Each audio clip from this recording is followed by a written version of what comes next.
में सबसे पावन त्योहार छे।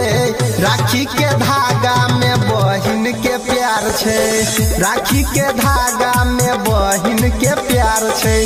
जेकरा नहीं बहिन ओकर जिंदगी अन्हार छे। जेकरा नहीं बहिन ओकर जिंदगी अन्हार छे।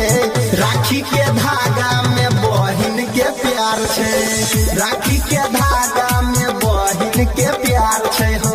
राखी के धागा में बहिन के प्यार छे।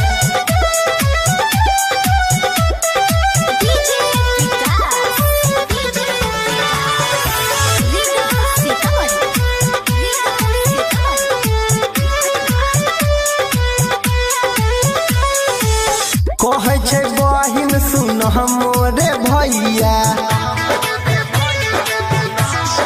हाँ हाँ कहे छे बहिन सुन मोरे भैया।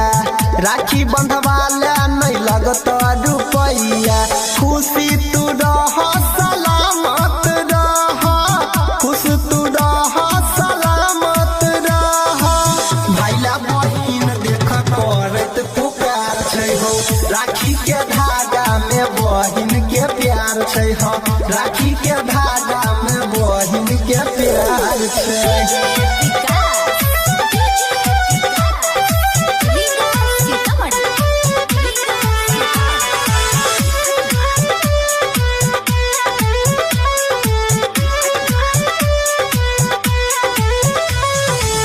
राखी बचाबै छै सब मुश्किल से।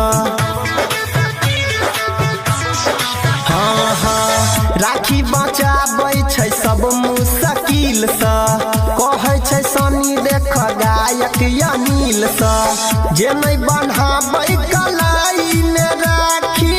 जे नहीं बन्हाबै कलाई में राखी सुनो ओकर जिंदगी भैया पूरा बेकार छै हो। राखी के धागा में